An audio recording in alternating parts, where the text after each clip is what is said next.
예수라 하라. 아멘. 우리 한번 인사하시겠습니다. 오직 예수.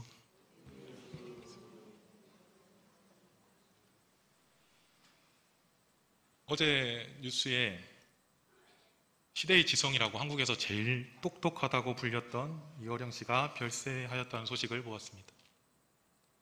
우리에게는 지성에서 영성으로라는 책으로 더 잘 알려져 있습니다. 교회에서 설교 예하로 종종 듣는 분이십니다. 그분은 원래 인문학자였습니다. 70살까지도 무신론자로 살았습니다. 기독교계 사람들과 논쟁을 벌이기도 하고, 그분이 얘기하기를 내게 교회의 사랑을 보여줘라, 그러면 내가 믿겠다라고 말했던 사람입니다. 그런데 그분이 예수를 믿게 됩니다. 어떻게 믿게 되었는가? 자기 딸이 실명했습니다. 자기 손주가 병에 걸렸습니다. 그 앞에 하나님께 기도하게 됩니다. 고쳐주시옵소서. 고통 속에서 예수님을 믿게 됩니다. 어느 시대이든 누구에게든 간에 사람에게는 하나님의 은혜가 필요합니다. 우리에게는 하나님의 도우심이 필요합니다. 많은 사람이 이 은혜를 사모하는 삶을 살고 있습니다. 모든 것이 은혜임을 고백하면서도 더 많은 은혜를 받기 원합니다. 은혜 받는 것에 대한 욕심은 좋은 것입니다. 은혜를 주시는 분이 하나님이시고 그분에게 이것을 받기 원하고 사모하는 것은 좋은 것입니다. 오늘 본문에서는 하나님에게 이 은혜를 받은 두 사람이 등장합니다. 한 사람은 아이를 갖고 싶어 했던 사람이고, 다른 한 사람은 아직 결혼도 안 한 처녀였습니다. 그런데 은혜의 내용이 참 비슷합니다. 똑같습니다. 은혜의 내용이. 하나님이 천사 가브리엘을 부르셨습니다. 그러면서 명령을 하나 주십니다. 그것은 이제 6개월 간격으로 두 사람에게 찾아가서 같은 메시지를 전해라. 그 내용은 아이를 잉태하게 될 것이라는 메시지입니다. 먼저 만날 사람은 제사장 사가랴였습니다. 또 한 사람은 나사렛에 있는 마리아라고 하는 어린 처녀였습니다. 전해야 될 내용은 둘 다 아이를 갖게 될 것이다 입니다. 가브리엘이 봤더니 사가랴에게 이 말씀을 전하는 것은 쉬운 일로 보였습니다. 어렵지 않아 보였습니다. 사가랴는요, 직업이요 제사장입니다. 믿음이 확실합니다. 한두해 하나님을 섬긴 사람도 아니고 긴 시간 하나님을 믿고 섬긴 연륜의 신앙인입니다. 게다가 가브리엘이 선택한 날은요, 사가랴에게 가기로 선택한 날이 사가랴가 제사장인데 제사 집례를 한 번도 못 하다가 나이가 많이 먹고 나서야 처음으로 이제 제비 뽑혀가지고 아비야 바닐이 뽑혀서 처음으로 자기가 제사 분향을 드리는 날을 선택해서 갑니다. 기분이 아주 좋았을 거예요. 기분이 좋았습니다. 분향한 분위기도 거룩하고 그때를 선택해서 가브리엘이 메시지를 전하러 갑니다. 결정적으로 사가랴와 그의 아내 엘리사벳은 기도해왔던 것이 있습니다. 바로 아이를 잉태하게 되려고 기도해 왔습니다. 그럼 이런 상황에서 가브리엘이 이 메시지를 전하는 것은 어려운 일이 아닐 것입니다. 어렵지 않습니다. 천사가 가서 그 사람에게 하나님이 아이를 주신다고 나를 보내셨습니다 말하면 예상되는 반응이 기다렸습니다. 내가 기도했습니다. 감사합니다. 아멘. 이런 반응이 기대되고 어려운 일이 아닙니다. 그런데 어려워 보이는 것이 있습니다. 분명히 같은 메시지고 같은 은혜의 내용인데 사가랴한테는 쉬워 보이는 일이 다른 한 사람에겐 어려워 보입니다. 그것은 바로 6개월 뒤의 명령입니다. 마리아에게 이 메시지를 전하기가 어려울 것 같습니다. 마리아에게 이 말을 어떻게 전합니까? 마리아는 일단 신앙이 검증된 바가 없습니다. 결정적으로요, 그가 아기를 원한 적이 없습니다. 기도한 적이 없습니다. 더 심각한 것은요, 이스라엘 사회에서 처녀가 임신하면 돌에 맞아 죽게 됩니다. 이 두 가지 소식 앞에서 예상되는 반응, 사가랴는 아멘 할렐루야 하나님이 나의 기도를 들으셨습니다. 마리아는 어떻게 나에게 이런 일이, 예상되는 반응입니다. 그런데요, 말씀을 읽어보니까 오늘 우리가 같이 읽어보는 말씀에 놀라운 일이 펼쳐집니다. 오히려 정반대의 상황이 펼쳐집니다. 먼저 사가랴의 반응이에요. 아멘 할렐루야 할 줄 알았던 사가랴가 누가복음 1장 18절을 보시면 사가랴가 천사에게 이르되 내가 이것을 어떻게 알리요? 내가 이것을 어떻게 합니까? 내가 늙었고 아내도 나이가 많습니다. 어떻게 그런 일이 일어나겠습니까? 불신앙의 반응을 보입니다. 은혜 받은 사람인데 불신앙의 모습을 보입니다. 그러니까 천사도요 20절에서 보라 이 일이 되는 날까지 내가 말 못하는 자가 되어 능히 말을 못하리니 이는 내가 내 말을 믿지 아니하였거니와. 아멘 할렐루야 할 줄 알았던 사가랴가 안 믿어버립니다. 그랬더니 아이가 나올 때까지 그가 덩어리가 되는 징계를 받게 됩니다. 좋아할 줄 알았던 사가랴도 믿지 않습니다. 안 믿습니다. 그럼 이걸 마리아한테 어떻게 전해야 합니까? 가브리엘이 고민이 됐을 것 같습니다. 28절을 보면 마리아를 찾아가는데 사가랴를 찾아갈 때와는 사뭇 그 분위기가 다릅니다. 사가랴를 찾아갔을 때는요 11절을 보면 주의 사자가 그에게 나타나 향단 우편에 선지라 그냥 확 나타나 버립니다. 확 가서 서버립니다. 사가랴가 놀랍니다. 마리아한테는요 좀 다르게 갑니다. 28절을 보면 그에게 들어가 이르되 은혜를 받은 자여 평안할지어다. 안 하던 인사를 따뜻하게 합니다. 주께서 너와 함께 하시도다. 마리아가 놀랍니다. 이런 인사가 어찌 됨입니까? 가브리엘이 또 달립니다. 무서워하지 말아라. 내가 하나님께 은혜를 입었다. 사가랴를 만날 때하고는 다릅니다. 이제 우리가 예상했던 반응이 나옵니다. 34절에 나는 남자를 알지 못하니 어찌 이 일이 있으리까? 사가랴와요 똑같이 반응합니다. 똑같이 반응해요. 그런데 아까 사가랴가 그렇게 대답했을 때 어떻게 되었습니까?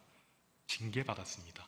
아이가 나올 때까지 덩어리로 살게 될 것이에요. 징계받았습니다. 마리아는 다릅니다. 설명해 줍니다. 성령이 내게 임하시고 지극히 큰 권능이 너를 감쌀 것이니 계속 설명해 줍니다. 더 놀라운 것은 마리아가 이제 그 말을 듣고는 믿어버립니다. 아멘.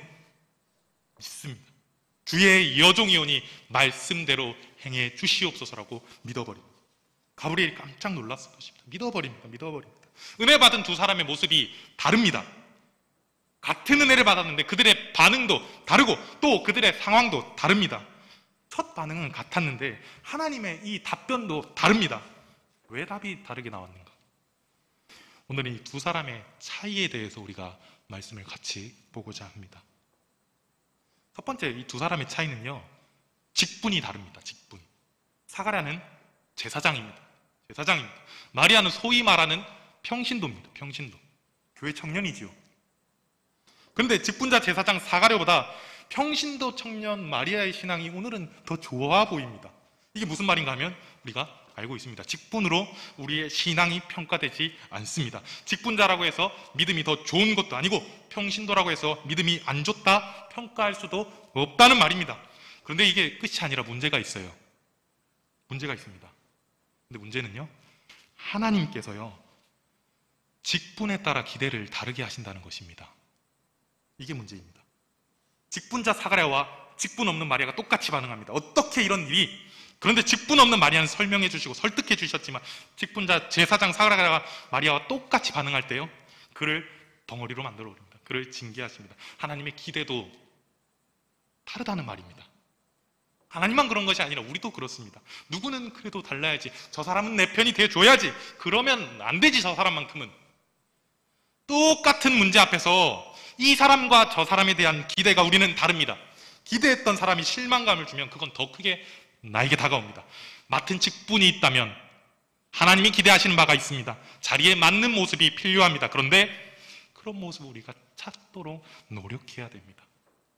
우리 신앙인으로서 직분자로서 나의 자부심이 있어야 합니다. 우리에게도 이런 도전이 있기를 바랍니다.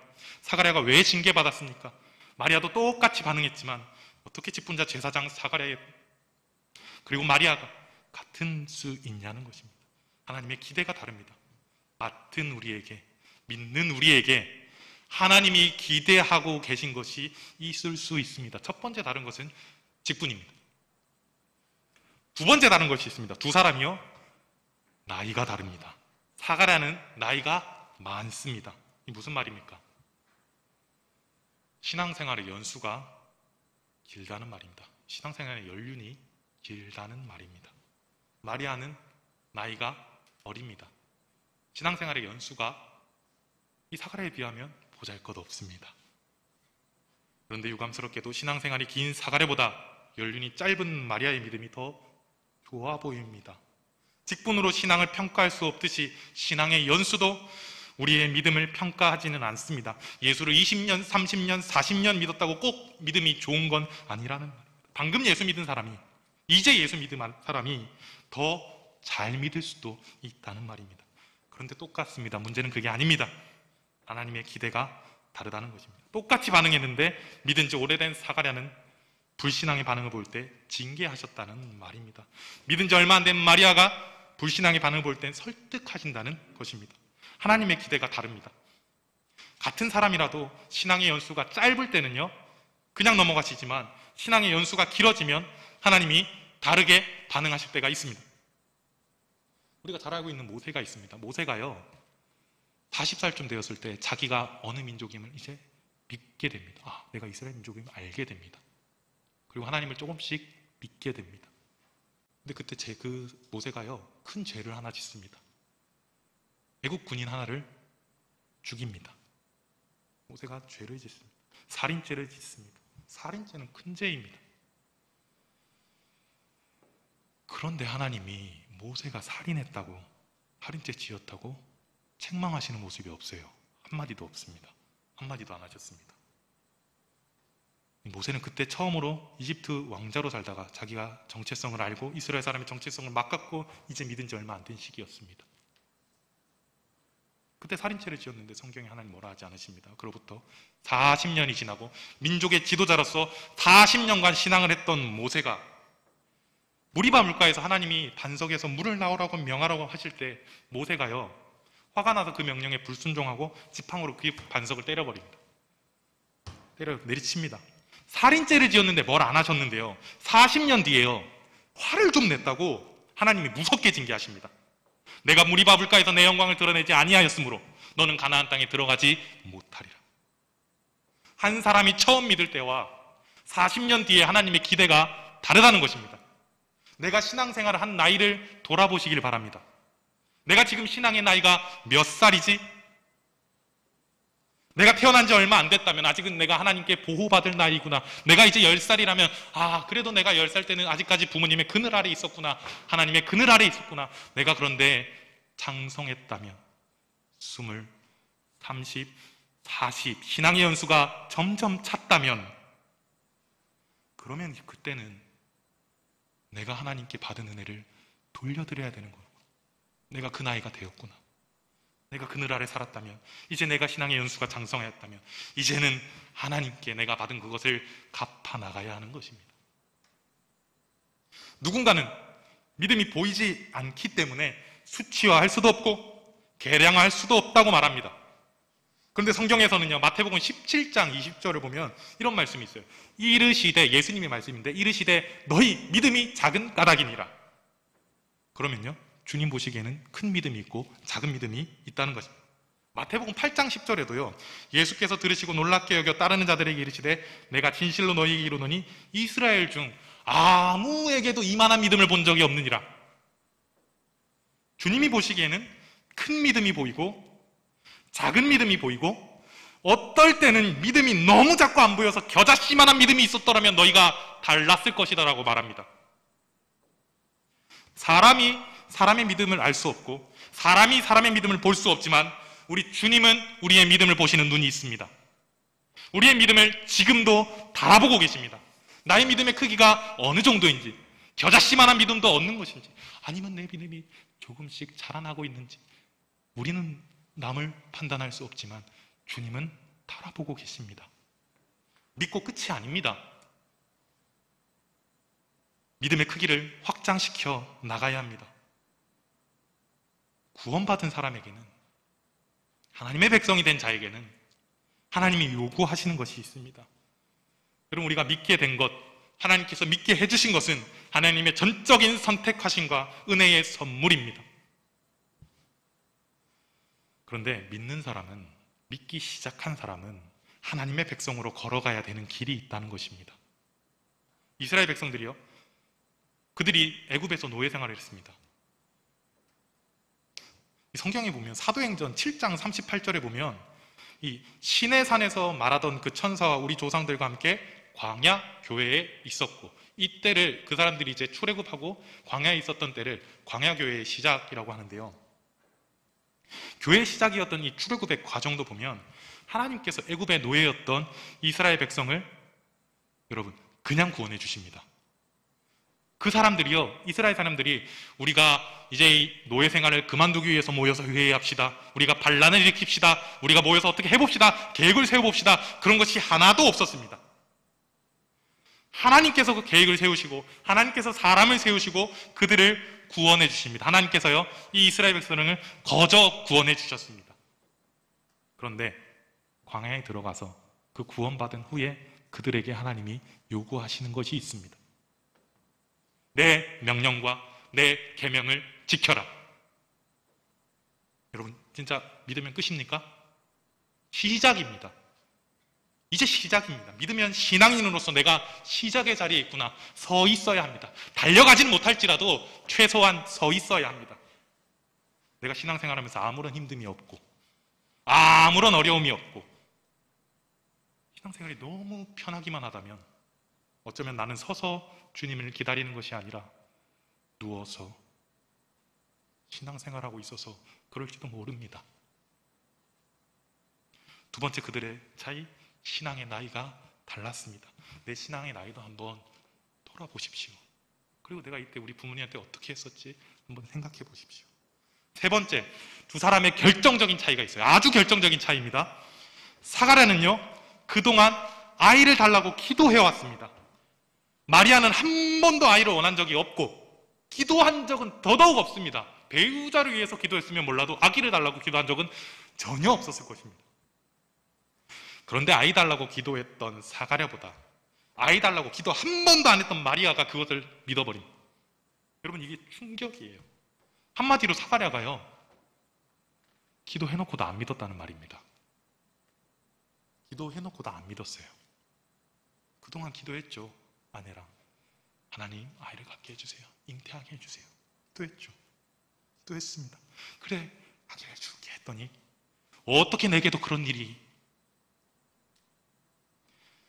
기도하고 안 믿습니다. 슬프게도 성경에는 이런 일이 종종 있습니다. 사도행전 12장에 똑같은 이야기가 나옵니다. 사도행전 12장에 보면 헤롯 왕이 이 교회 사람들을 죽이고 핍박하니까 유대인들이 좋아해요. 그러니까 그가, 이 헤롯 왕이 베드로까지 잡아가지고요 옥에 가둬버립니다. 그때 교회의 지도자였던 베드로를 옥에 가둡니다. 교회의 지도자, 지금으로 목사님이었던 베드로가 옥에 갇혔습니다. 성도들이 모여서 기도하기 시작합니다. 기도했다고 합니다. 무엇을 위해서 기도했을까요? 베드로가 무사히 나올 수 있게 해주시옵소서. 건강히 이 옥에서 나올 수 있도록 다 같이 모여서 기도했습니다. 기도하기 시작합니다. 간절히 하나님께 기도하더라. 사도행전 12장에 나옵니다. 간절히 기도하더라.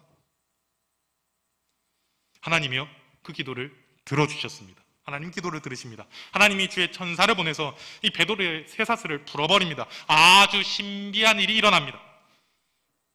성도들의 기도로 놀라운 일이 일어났습니다. 천사를 보내서 베드로를 풀어주셨습니다. 베드로가 그것을 깨달았습니다. 그래서 교회로 돌아갑니다. 나와서 교회로 갑니다. 그리고 문을 두드립니다. 이 소리를 듣는 한 명의 아이가 나갑니다. 그리고 베드로가 왔다는 것을 듣게 됩니다. 그리고 이 베드로의 목소리만 듣고도 문도 못 열어주고 지금 들어가서 기도하는 사람들에게 가서 외칩니다. 집사님, 장로님, 베드로 목사님이 지금 풀려나셔서 지금 문 앞에 오셨습니다. 그 사람들이요, 기도하는 것이 베드로 풀어달라고 기도하고 있었는데 반응이 이렇습니다. 아야, 내가 미쳤구나. 그동안 기도하던 것이 목사님 풀어주세요 기도하고 있는데 자기들이 기도한 대로 하나님이 응답해 줬는데 베드로가 왔더니 아이에게요, 사도행전 12장 15절을 보시면, 사도행전 12장 15절을 보면 베드로가 그들이 말하되 내가 미쳤다 하나, 여자아이는 힘써 말하되 참말입니다, 진짜입니다. 그들이 말하되 그러면 그의 천사라. 그게 천사겠지. 여러분, 그 사람들이 기도는 했는데 기대는 안 했습니다. 기도 응답되고 자기들도 놀랍니다. 베드로가 계속 문을 두드니까 문을 열어보고서 깜짝 놀랐습니다. 기도해놓고도 자기들이 안 믿었다는 말입니다. 여러분, 이게 우리의 모습이 될 수도 있습니다. 기도는 합니다. 근데 믿지는 않습니다. 여러분, 하나님 우리의 기도를 들으시는 분이십니다. 하나님 이 땅에서 못하실 것이 없으신 분이십니다. 내가 기도할 때 하나님께서 기도하면 내 기도를 들으시고 이 기도대로 하나님은 다 행해 주실 수 있는 분이십니다. 이것을 믿어야 합니다. 사도행전 12장에는 이것을 믿은 소녀 한 명이 있었습니다. 바로 로데입니다. 베드로가 왔다는 말을 듣고 들어가서 사람들에게 알린 소녀. 그는 어린 여자아이였습니다. 근데 마리아도 처녀, 마리아도 이제 10대였던 것으로 보입니다. 사가랴 나이가 많았습니다. 교회에서 기도하던 사람들도 나이가 많았습니다. 그들이 아무도 쉽게 믿지 못했습니다. 예수께서 너희가 돌이켜 어린아이가 되지 아니하면 결단코 천국에 들어갈 수 없느니라. 여러분, 어린아이들은요 순수하게 믿습니다. 믿습니다. 여러분, 저는 주일학교를 담당하고 있는데 이제 예배가 끝나고 아이들이랑 놉니다.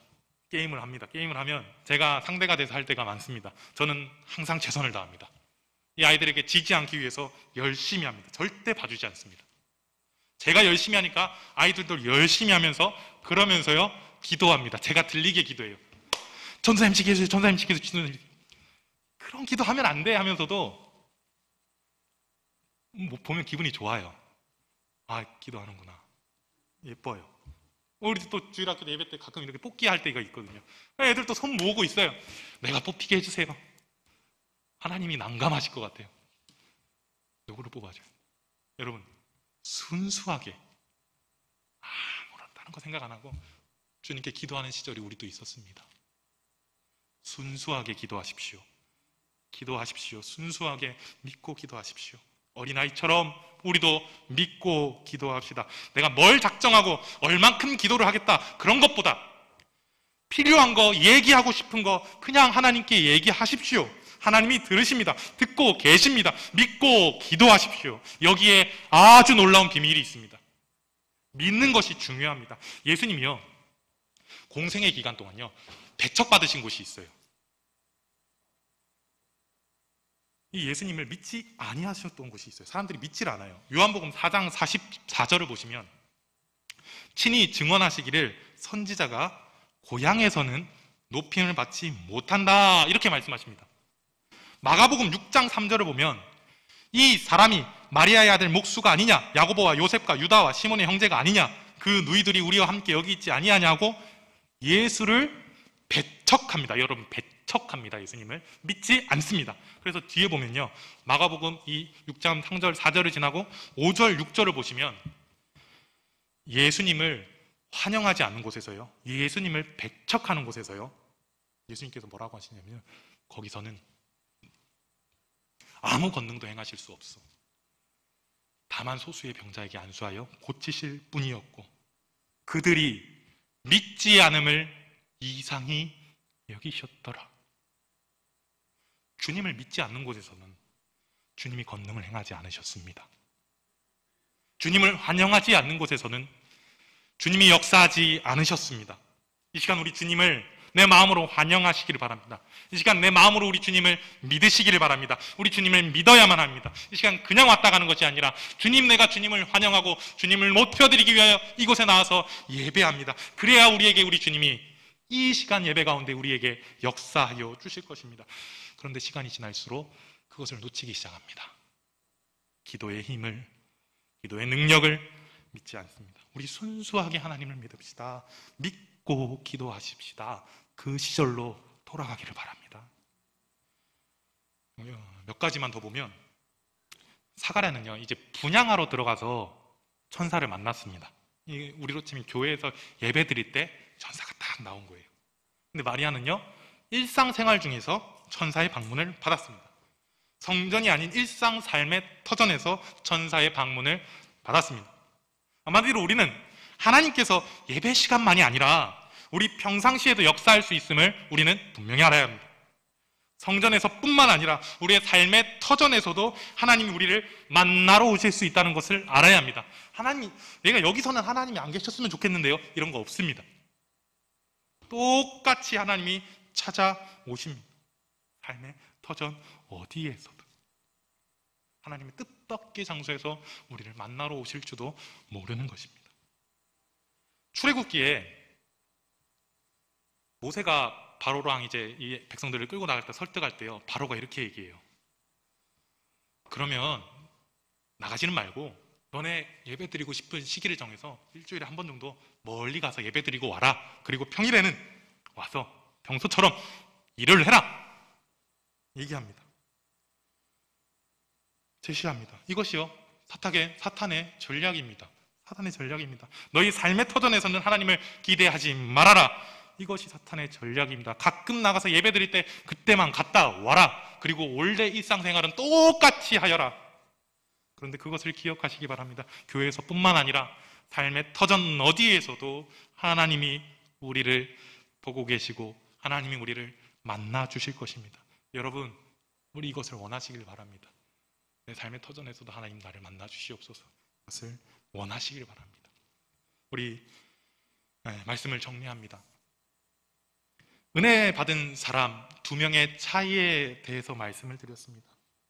나는 사가랴와 같이 하나님께 반응할 수도 있고 마리아와 같이 반응할 수도 있습니다. 그런데 문제는 하나님의 기대가 다릅니다. 직분자에게, 신앙인의 연수가 긴 사람에게, 기도를 해온 사람에게 하나님의 기대가 다릅니다. 진짜 믿는 자 되기를 원합니다. 순수하게 하나님을 믿는 우리가 되기를 바랍니다. 기도하겠습니다. 살아계신 하나님, 지금도 역사하셔서 기록된 말씀을 통하여 오늘 나에게, 오늘 우리에게 말씀하여 주시니 감사합니다. 하나님이 기뻐하시는 신앙인으로 신앙인의 자부심을 가지고 생활할 수 있게 하여 주시옵소서. 내가 이만큼 믿었다면 내 삶에 변화가 있게 하여 주시옵소서. 은혜가 넘치는 이 주의 전에 나온다면 내가 이 은혜로 인하여 변화되게 하여 주시옵소서.